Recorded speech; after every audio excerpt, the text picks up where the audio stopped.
Hi hello నమస్తే. నేను మీ కట్టా కార్తీక్. తెలుగు నేల మీద న్యూ ఇయర్ వేడుకలు స్టార్ట్ అయిపోయాయి. అలానే సంక్రాంతి వేడుకలు కూడా స్టార్ట్ అయిపోయాయి గేమ్ చేంజర్ సినిమా రూపంలో. ఇవాళ బాలకృష్ణ, రామ్ చరణ్ కలిసినటువంటి విజువల్స్ బాగా సోషల్ మీడియాలో వైరల్గా మారాయి. రేపు చిరంజీవితో కలిసి గేమ్ చేంజర్ ట్రైలర్ లాంచ్ కూడా భారీ ఎత్తున జరగబోతా ఉంది. 4 లేదా 5వ తారీఖు ఇంకా క్లారిటీ రావాల్సి ఉంది. ఆంధ్రప్రదేశ్ డిప్యూటీ సీఎం స్వయాన రామ్ చరణ్ బాబాయ్ అయిన పవన్ కళ్యాణ్ చీఫ్ గెస్ట్గా ప్రీ రిలీజ్ ఈవెంట్ కూడా జరగబోతా ఉంది. 10వ తారీఖు సినిమా రిలీజ్ కాబోతా ఉంది. దాని మీద ఇప్పటికే పెద్ద ఎత్తున హడావుడి స్టార్ట్ అయింది. ఆంధ్రప్రదేశ్ అంతా కూడా గేమ్ చేంజర్ కోసం ఒక రకమైనటువంటి ఈగర్లీ వెయిటింగ్ అని చెప్పాలి. అంత పెద్ద ఎత్తున చర్చ అయితే జరుగుతుంది. దీని మీద మరింత సమాచారాన్ని, విశ్లేషణ తీసుకునే ప్రయత్నం చేద్దాం. నాతో ఉన్నారు సామాజిక, రాజకీయ, సినిమా విశ్లేషకులు చంద్ర శ్రీనివాసరావు గారు. సార్ నమస్కారం. నమస్కారం అండి కార్తీక్. సార్, బాలకృష్ణ గారు ఇలా ఆస్వాదించారు. రేపు చిరంజీవి గారు ఆస్వాదించబోతా ఉన్నారు. పవన్ కళ్యాణ్ గారు కూడా చీఫ్ గెస్ట్ గా వచ్చి రామ్ చరణ్ ఆస్వాదించబోతా ఉన్నారు 4 లేదా 5 తారీఖులు అని తెలుస్తా ఉంది. రాజమండ్రిలో ఈవెంట్ కి ప్లాన్ సిద్ధమవుతున్నాయంట.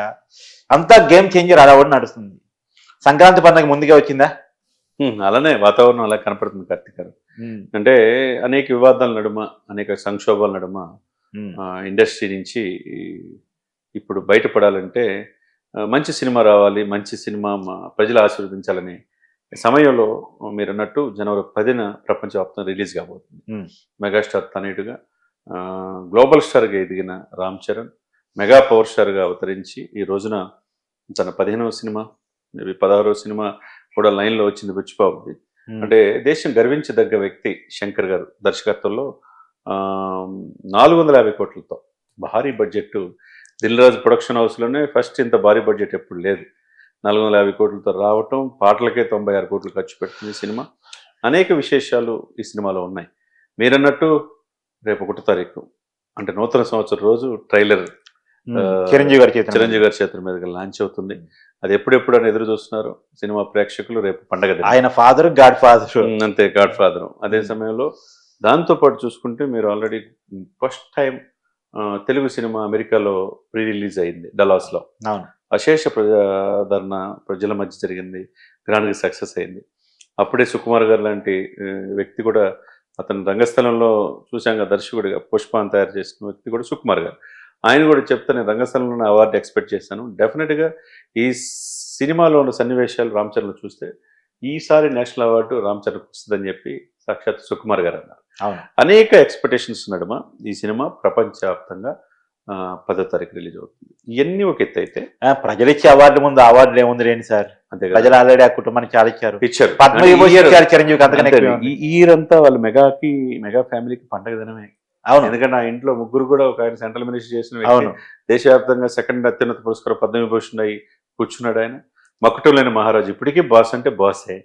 ఆ తర్వాత నాగబాబు గారి రాష్ట్ర మంత్రి కాబోతున్నాడు. ఇక పవన్ కళ్యాణ్ గారు డిప్యూటీ సీఎం గా ఉన్నారు. దేశ రాజకీయాలు శాసించారు. అంటే మెగా ఇంట అవార్డులు పంటే. ఒక ఆయన చిరంజీవి గారేమో గిన్నిస్ బుక్ రికార్డు, దాదాపు 13,336 గ్రాముల గ్రామ సభలు పెట్టి వరల్డ్ రికార్డు. ఇప్పుడు ఇవన్నీ పవన్ కళ్యాణ్ గారు, ఇప్పుడు ఇవన్నీ కూడా ప్రజలు ఇచ్చిన అవార్డులు. అంతే, ప్రజలు మీరు ఇచ్చే మెసేజ్ ని నచ్చితే మిమ్మల్ని గుండెలో పెట్టుకుంటారు sir. Me attitude point of view change అయిందనుకోండి, అదే విధంగా తిరస్కరించేది కూడా ప్రజలకు ఉంటుంది.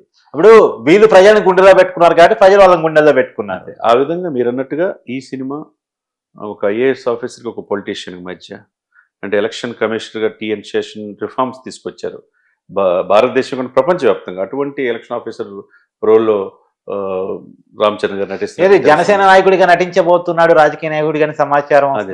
పొలిటీషియన్ గా అవతల అపోజిట్ లో ఒక యూత్ రోల్, ఇంకో రోల్ ఇంకా రివీల్ చేయలేదు అంటున్నారు. బాబాయ్ క్యారెక్టర్ లెక్క ఉండబోతుందా చూడాలి. అంటే ఏదైనా కానీ ఒక యాంగ్జైటీ క్రియేట్ అయింది సినిమాకి, ఆ బజ్ అనేది క్రియేట్ అయ్యింది. ఉభయ తెలుగు రాష్ట్రాలే కాకుండా ప్రపంచ వ్యాప్తంగా తెలుగు వాళ్ళు ఈ సినిమా ఎప్పుడు రిలీజ్ అవుతుందో చూస్తున్నారు. ఇవన్నీ ఒక ఎత్తు అయితే, రేపు మీరు చెప్పినట్టుగా 256 అడుగుల కట్అవుట్ కూడా ప్రపంచ రికార్డు ఒక హీరోకి. దానికి హెలికాప్టర్ ద్వారా పూలాభిషేకం చేశారు. అది అయిపోయిన తర్వాత రేపు 4-5 విజయవాడలో అనుకున్నారు. యాక్చువల్గా భారీ ఎత్తున ఇంతవరకు చరిత్రలో జరగని విధంగా చీఫ్ గెస్ట్గా పవన్ గారిని పిలవబోతున్నాం దిల్ రాజు గారు చెప్పారు. ఆయన ఓకే అన్నట్టుగా తెలిసింది. అది షెడ్యూల్, అది ప్లేస్ మాత్రం మార్చి రాజమండ్రిలో ఈ గ్రాండ్గా ప్రీ రిలీజ్ ఈవెంట్ ఏపీలో జరగబోతుంది. అది 4-5 అనేది ఇంకా జనవరి తెలియలేదు. ఏదైనా కానీ రాజమండ్రిలో, ఉభయ గోదావరి జిల్లాలో సెంటిమెంట్ కూడా అన్ని స్థానాలకి 100% ఇచ్చారు అక్కడ. కాబట్టి అక్కడే జరగటం ఆ జిల్లా వాసులు కూడా ఆనందం పడుతున్నారు. కాబట్టి హృదయపూర్వకంగా మనం ఏం చేయాలంటే తండ్రికి తగ్గ తనయుడుగా ఒక రంగస్థలంలో మగధీరలో చూసాం, ఒక రంగస్థలంలో అద్వితీయమైన నటుడు నిజానికి రంగస్థానానికి అవార్డు రావాలి, లెక్క ప్రకారం రావాలి. అదే అందరూ చాలా మంది అనుకున్నారు. ఆ తర్వాత మగధీరలో మనం పోరాట యోధుడిని చూసాం. ఆ తర్వాత మనం ఈ మధ్య RRRలో ఆస్కార్ రేంజ్కి ఎదిగి జూనియర్ ఎన్టీఆర్ ఇద్దరు కలిసి అన్నదమ్ములాగా నటించిన సన్నివేశాలు, పతాక సన్నివేశాలు. అవును, ఆయనకి RRRలో అద్భుతంగా ఏంటంటే ఒకవైపు పోలీసు బ్రిటిష్ వాళ్ళ సైన్యంలో పనిచేసేవాడుగా, రెండు అల్లూరి సీతారామరాజుగా మల్టిపుల్ యాక్షన్ రోల్ దొరికింది.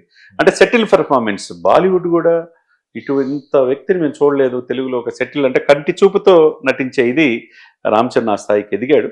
మరి ఈ సినిమా కూడా అఖండ విజయం సాధించాలని ప్రజల్ని ఏంటంటే సార్ గుడ్ మూవీ ఇచ్చారనుకోండి, వాళ్ళు ఖర్చు పెట్టి 500 రూపాయలకి హ్యాపీగా ఉంటారు. కుటుంబం రిపీట్ ఆడియన్స్. ఇక్కడే కీలక సమాచారం ఏంటి అంటే 2024 సినిమా ఇండస్ట్రీకి చాలా బ్యారియర్ గా మిగిలిపోయింది.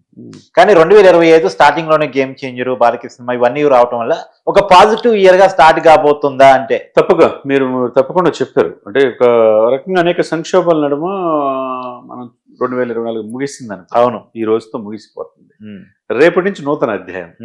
ఈ నూతన అధ్యాయంలో ఫస్ట్ గా రిలీజ్ అయ్యే సినిమా, భారీ సినిమా ఇది గేమ్ చేంజర్. ఆ తర్వాత డాకు మహారాజ్ 12వ తారీఖు వస్తుంది బాలకృష్ణ గారు. అవును, ఆ తర్వాత సంక్రాంతి వెంకటేష్ గారి మూవీ వస్తుంది. ఇట్లాంటి సినిమాల నడుమ ఒక ఆహ్లాదకరమైన వాతావరణంలో సినిమా రిలీజ్ అవుతున్నారు.